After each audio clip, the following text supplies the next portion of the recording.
Olá, alunos, bem-vindos à nossa segunda aula de TMS. Hoje nós veremos a revisão de conceitos relacionados à geologia e à geotecnia que permeiam o mundo do melhoramento dos solos. Bom, esse aqui é nosso referencial. Introdução. Bom, o intemperismo e movimentação de fluxo rochoso ele é dado da seguinte forma. Então nós temos que uma rocha, o solo, ela é desgastada devido a ações dos principais agentes de intempéries, né? Que são, por exemplo, a água, o vento e o ar. E esse movimento ele tem uma tendência de ir do mais alto ponto para o mais baixo, ou seja, começa numa cadeia de montanhas, esse solo, material erodido é transportado até em direção aos oceanos. Bom, alguns tipos de intemperismo que nós temos aqui, por exemplo, é a ação da chuva na rocha, né? Por exemplo, nós temos que a água ela permeia pela rocha e causa algumas desagregações de materiais e trincas. Bom, para a gente entender um pouquinho sobre a relação dos intemperismos, é importante ter a relação também da formação do solo, que se dá pelo intemperismo. O intemperismo tanto desagrega uma rocha e um solo, quanto ele forma novos tipos de solo, né? Então, por exemplo, a gente tem aqui um material rochoso, ele vai sendo desgastado devido à ação de água. Aqui vai sendo formado material orgânico, né, de animais, de vegetais. Isso gera uma possibilidade de vida que vai se desenvolver em cima da material orgânico.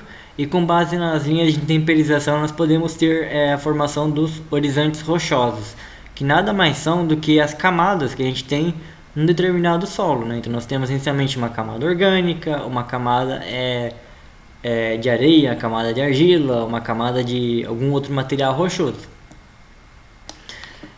A origem em formação ela se dá pela desagregação da rocha mãe ou rocha matriz, que é a mesma coisa. Ela varia conforme o clima da região, agentes de intemperismo, topografia e grau de acidentes geológicos regionais, formação orgânica, vegetal e etc. Bom, a decomposição de rochas da crosta terrestre, fatores de desagração da rocha solo podem ser o vento, água, variação de temperatura, ação humana, uso do solo em grande parte das atividades humanas, agricultura e engenharia. E vamos falar um pouquinho sobre a rocha, que é um material agregado no estado sólido de origem mineral. Assim como os solos, estes existem em abundância na Terra.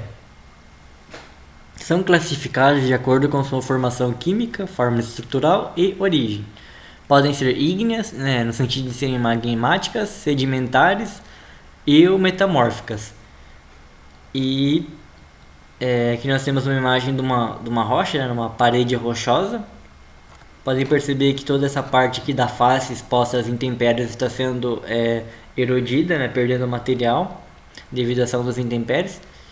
Que a gente tem algumas, digamos, formas de obtenção de outras rochas, em que você, através de uma rocha matriz, forma outras rochas, né, por algum grau de metamorfismo, né. Então nós temos aqui um argilito formando um xisto, um granito formando gneiss e um calcário formando o mármore.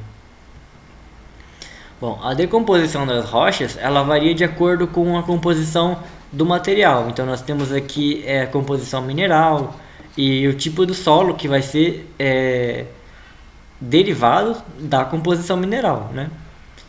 E aqui nós temos alguns exemplos de rochas e o solo. Bom, o solo é um material mineral de fácil obtenção se comparado às rochas, né? Contém partículas minerais e orgânicas, contém vazios, ar e água, e é de extrema importância para a engenharia civil, como também para a geologia e agronomia.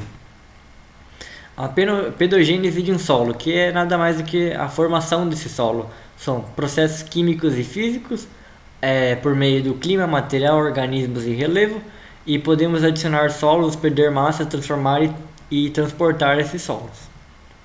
A função de um solo, ele serve para substrato para plantas, reciclar nutrientes, controle do fluxo de água, habitat para seres vivos e funções econômicas para a humanidade. A primeira camada do solo, isso não é uma regra em todo o território nacional, muito menos mundial, mas na maioria da nossa região, que nós estamos numa região de solos tropicais, nós vamos ter a primeira camada rica em humus, né, que é um material orgânico. Segunda camada nós temos sais minerais como calcário, argila, areia. Terceira camada, rochas sedimentares. E a quarta, rocha matriz, que é a rocha mãe mesmo, que é a rocha derivada, por exemplo, já dos processos que ocorrem lá no interior do solo, né, do planeta, né, da formação do magma, do resfriamento desse material. O solo ele pode ser classificado em arenoso, siltoso, argiloso, latossolo, lixiviado, solo negro de matéria orgânica, árido de montanha, rochoso. E aqui nós temos alguns limites que compõem digamos, não é exatamente uma regra, né? Mas geralmente seria a delimitação nomenclatura dos solos, né? E das rochas. Por exemplo, a gente tem um matacão que varia de 25 centímetros a 1 metro, uma pedra, um pedregulho, até uma argila que é uma parcela inferior a 0,05 milímetros de 1 grão de argila, né? A gente tem aqui os principais solos brasileiros, formados pelo arenoso, argiloso, orgânico. Nós temos aqui uma tabela de composição de cores dos solos que nós podemos ver em relação à cor e classificação. Esse aqui é um método geológico, não é um método muito interessante na engenharia porque ele é um método falho, né? Nós podemos pegar uma porção de solo e ter vários componentes ali e não dá para classificar, por exemplo, CDR ou índice de suporte Califórnia pela cor do solo. Isso aqui são mais questões de agronomia ou de geologia. Aqui a gente só tem algumas vertentes de solo, mais uma vez mostrando uma camada de corte no solo e mostrando esses solos aqui. Esses nomes aqui são várias composições de solo. O solo ele é geralmente heterogêneo, mas algumas parcelas dele de origem, por exemplo, em relação ao material que compõe ele. Por exemplo, nitossolo, um solo que tem bastante amônia e alguns outros materiais. Organossolo, um solo orgânico. Argilossolo, um solo que tem bastante argila e por aí vai. O solo, então, é um material natural não consolidado, com grãos separáveis que podem ser levados por agentes de intemperismo. Utiliza-se desde as próprias mãos até equipamentos mecânicos para transpor a massa de solo. Nós temos um solo, uma parede em cortina grampeada, né, que está sendo utilizado, por exemplo, cimento e aço, por exemplo, para se manter esse talude aqui em pé. Morfologia de um solo. São feitas análises em campo, análises em laboratório, tudo isso para entender a anatomia de um solo, bem como de seus componentes rochosos, hídricos e minerais. A textura do solo é dada pela taxa de infiltração, armazenamento de água, aeração, mecanização e nutrientes presentes no mesmo. A cor de um solo é difícil de identificação. Ela é uma escala cromática, presença de materiais minerais, ferro, vermelho, escuro, orgânico, etc. Ou tudo misturado. Então o solo ele pode ser composto por essas formações aqui. Então ele é um solo residual, ele é homogêneo, então é de origem eluvial, pelo vento, né? Heterogêneo é de origem de alteração, né? O solo foi alterado por transporte, por movimentação de fluido. Ele pode ser transportado por água, né? Via fluvial, gravitacional, ação marinha ou eólica. Aqui nós temos a imagem do solo residual e como acontece o transporte do solo, sempre do maior ponto para o menor, pela ação principalmente da gravidade. Os horizontes do solo, como a forma a gente já trabalhou, são seções presentes num solo, são derivadas de ações de intemperismo e são de extremo interesse geológico, principalmente em questão econômica, né? Descobrir-se onde estão os minerais mais valiosos, por exemplo. A geotecnia utiliza conceitos de solos em engenharia. Ela é bastante útil para garantir segurança estrutural em barragem, taludes e demais obras de terra. E tem uma extrema necessidade na área da construção civil. Aqui mais uma imagem do horizonte do solo e do lado direito nós temos a imagem do solo real.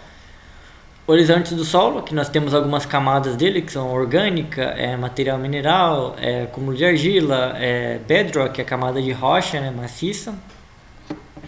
Estados físicos do solo. Isso aqui vocês devem ter visto em geotecnia, que são que o solo possui vazios, que contém ar, água nos seus interiores. Quanto menos vazio, maior a resistência do solo.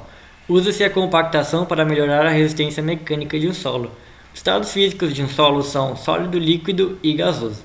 A força de coesão entre partículas solares é dada pela relação de Van der Waals. Aqui nós temos uma imagem de um solo natural, e aqui nós temos esse solo, digamos, todo separado, separado nas camadas que compõem o solo.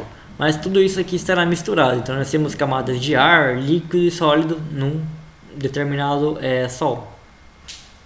Aqui nós temos uma imagem de um solo saturado e não saturado. Os índices físicos do solo eles são bastante úteis na determinação dos valores de solo no princípio de engenharia. Então descobrir, por exemplo, o índice de vazios, grau de saturação do solo, questões como, por exemplo, questões relacionadas à compactação, grau de compactação do solo e etc. E aqui nós temos algumas fórmulas, né, que tem a determinação da constituinte de um solo, e você já deve ter visto isso em relação a, por exemplo, classificar índice de vazios, grau de saturação, porosidade, teor de umidade volumétrica e o teor de umidade natural do solo. Pesos específicos de um solo, do solo seco, dele saturado, dele especificamente para o solo. Aqui nós temos as fórmulas da geotecnia que nos garantem obter tudo aquilo que nós já vimos até agora, que vão ser úteis, por exemplo, na engenharia, como por exemplo a massa específica do solo, os índices físicos, as relações entre eles e, por exemplo, o grau de empolamento gerado, por exemplo, pela movimentação de um solo. Os índices físicos do solo são determinados por ensaios laboratoriais. As amostras devem estar sempre livres de impurezas, seguir padrões especificados em normas. Ensaios em campo devem também seguir critérios normativos e pode ser necessário realizar diversas coletas em mesma localidade. A classificação dos solos ela pode ser dada pela classificação granulométrica, pelo sistema rodoviário de classificação, sistema unificado de classificação e classificação tátil visual, menos usual na engenharia. A compactação de um solo é dada pelo interesse na engenharia. É um processo mecânico de reduzir os vazios no solo. Pode ser, por exemplo, utilizado alguns materiais, como por exemplo, utilizava muitos cavalos antigamente, mas hoje em dia tem os equipamentos mecânicos, né, rolos compactadores. E a compactação vai depender da umidade presente no solo e da energia de compactação. Aqui nós temos a extração e movimentação de solo, que ela pode ser feita pela primeira categoria, que é o solo encontrado naturalmente, né? Nesse solo está todo desagregado. O solo, ou segunda categoria, o solo está misturado com, por exemplo, rocha ou outro tipo de solo que não é de interesse, e vai ser necessário fazer a separação. E a terceira categoria, que já é a rocha. Extração e movimentação do solo, ela pode ser feita de forma manual ou com utilização de maquinário. Aqui nós temos um solo de basicamente fácil extração, né? Com simples maquinário é possível simplesmente pegar a camada de solo que você quer. Geralmente esse solo já está presente numa camada superior da superfície, é mais fácil o acesso. A segunda movimentação, quando você já tem, por exemplo, uma rocha e você quer desagregar ela. A terceira conotação, quando você já tem uma rocha matriz, uma rocha mais com um grau de resistência muito maior. Bom, a extração e movimentação do solo ela se dá por um caminhão betoneira, bombas de concreto, mini escavadeira, rolo pneumático, plataforma elevatória, acabadora de asfalto, caminhão espigador, rolo tandem e guinchastes rodoviários. Isso aqui são algumas etapas, na verdade, não da extração e movimentação do solo, mas que é útil, por exemplo, na área de pavimentação. Alguns outros materiais, aqui sim a gente tem os materiais já para extração do solo, de escavadeira, retroescavadeira, mini pá carregadeira, mini retrô e a moto niveladora, bem como a pá carregadeira.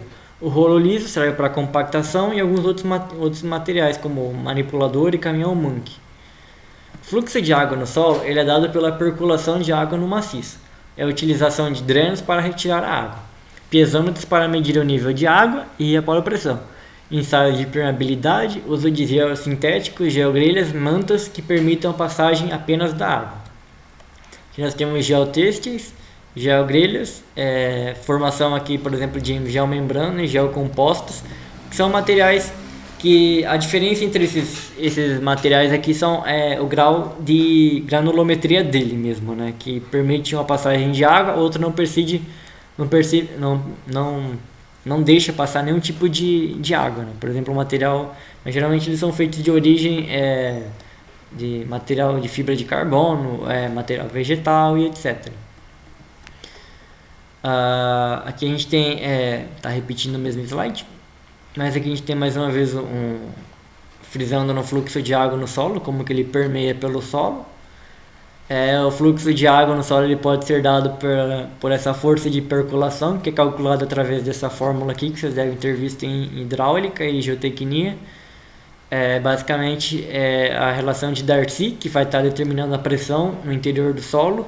E nós temos o cálculo da tensão no solo, por exemplo, para uma amostra confinada ou não confinada, né? Com presença de água ou sem presença de água. Isso aqui vocês vão ver em Geotecnia 3, que é em relação às cunhas de ruptura de um solo. E era isso. Obrigado por terem participado da aula de hoje.